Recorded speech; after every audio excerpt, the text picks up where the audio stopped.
Hello, my name is Sue.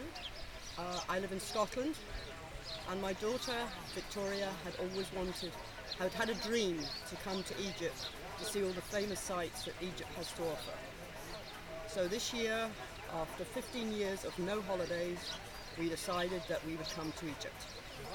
I did quite a lot of research about Egypt to decide what was the best way for us to come and enjoy all the things Egypt has to offer.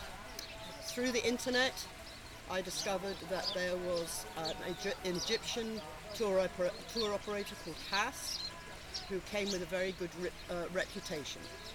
So I started to speak to Hass over the internet through sending emails, and he organised for us to have a 7-day tour with a private guide called Mohammed.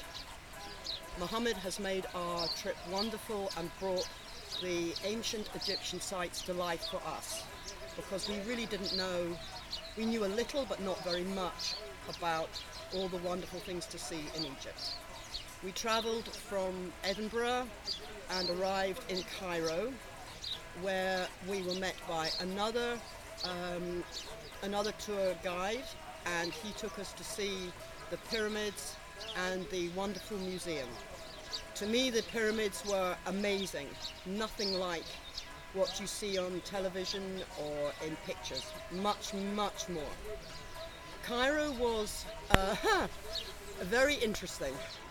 Not to us who live in the countryside, we did not like Cairo. It was very, very busy, very, very dirty.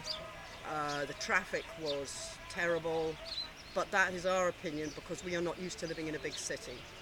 However, despite what we saw in Cairo, for us it was still worth going to see what we saw, and the museum was amazing. Cairo for us again was very, very hot, and you do have to be aware that it is very tiring for people who live in Northern Europe. The heat is really, really oppressive, and you have to be aware of that because it makes you feel very tired. We flew from Cairo to Luxor, which was an easy flight, and it only took an hour. We arrived in Luxor, and Hass picked us up and took us to a hotel. Because we are not very, very wealthy, I had discussed with him, and we went to not a 5-star hotel, but a sort of maybe 2-3-star hotel. And for us, it was perfectly okay. It was clean. The food was okay, and the people in the hotel were very nice. From there, we then started to see the wonderful sites, some of the wonderful sites that Egypt has to offer. We saw the West Bank, the East Bank, Karnak, Ramesses III's temple. We went to the workers' village. Oh gosh, we've seen so much. We then, after that, and I think we may have missed something there, we went on a Nile cruise. The boat was very, very nice. Our room was good. It was very, very clean. The beds were comfortable. The food, there was plenty of choice, so that unless you were very, very fussy, there was everything there that you could possibly want. Every day Mohammed came, was on time, was very polite. We had our own driver called Ahmed, and we went in sort of like a minivan which had very good air conditioning, thank goodness.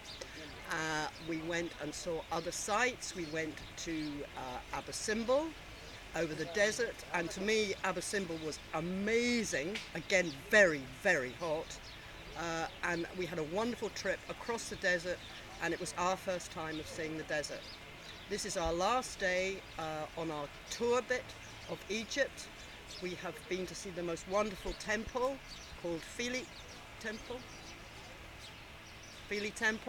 It is absolutely stunningly beautiful. We went to be shown where the granite for many of the wonderful statues were made. Obelisk. We went obelisk and see the unfinished obelisk, which to me was incredibly interesting because you could see actually where the stone was produced for some of the temples in Luxor and Cairo. I think that's right. Anyway, that is the end from me. We are now travelling down to the Red Sea to a resort called Marsa Halam, where we will have more of a relaxing holiday and we fly back to Scotland in a week. Thank you.